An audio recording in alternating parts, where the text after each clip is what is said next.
రాజధానిగా ఇచ్చి మనం నిర్మించుకున్న మద్రాసు పట్టణాన్ని తమిళులకు బహుమతిగా ఇచ్చారు. తర్వాత వచ్చిన ఇందిరాగాంధీ ప్రభుత్వం తమిళనాడులోనే స్టీల్ ప్లాంట్ నిర్మించాలని ప్రయత్నిస్తే దాన్ని వివక్షతగా భావించిన తెలుగు జాతి ఏకమై విశాఖ ఉక్కు ఆంధ్రుల హక్కనే నినాదంతో పోరాడారు. 32 మంది ప్రాణాలర్పించారు. దాంతో ఆనాటి ప్రధానమంత్రి శ్రీమతి ఇందిరాగాంధీ తప్పని పరిస్థితుల్లో విశాఖలోనే స్టీల్ ప్లాంట్ నిర్మిస్తామని శ్రీకారం చుట్టి నిర్మించారు.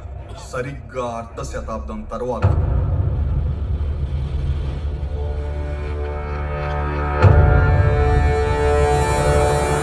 Exclusively breaking news. Central government is planning to privatization of Vizag Steel Plant of Andhra Pradesh. Visakha ఉక్కు ప్రైవేటీకరణకు వ్యతిరేకంగా కార్మిక సంఘాలు మెరుపు సమ్మెకు పిలుపునిచ్చాయి.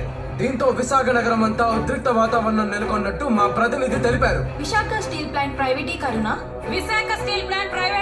వ్యతిరేకంగా కార్మిక సంఘాలన్నీ కలిసి నిరవధిక సమ్మెకు పిలుపునిచ్చాయి.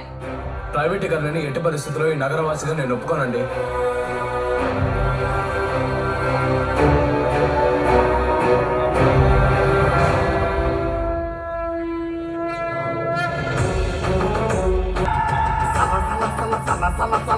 రక్తం మరుగుతుంది. భగ భగ భగ భగ భగ భగ మా గుండె మండుతుంది.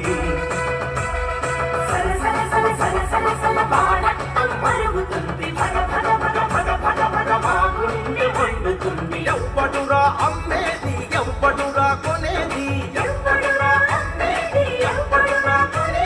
కొనటానికి ఆడెవ్వడు, అమ్మటానికి ఎవ్వడు.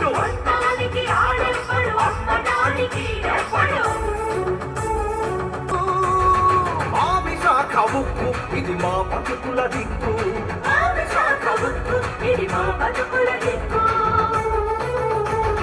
జాతిని నడిపించే దేశమెల్లు పూసల్లో ఆ నెత్తురు గడ్డ కట్టి నిలిచిన విశాఖ ఉక్కు మా జీవన హక్కురా.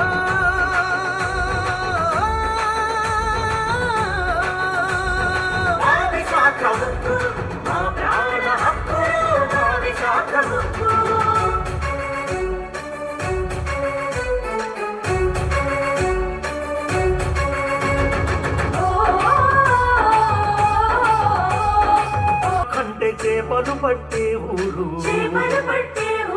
భీముని పట్నం కంటే చాలా చిన్న పల్లెటూరు.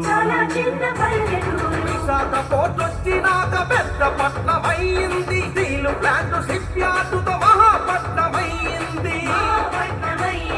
హిందుస్థాన్ పెట్రోలియం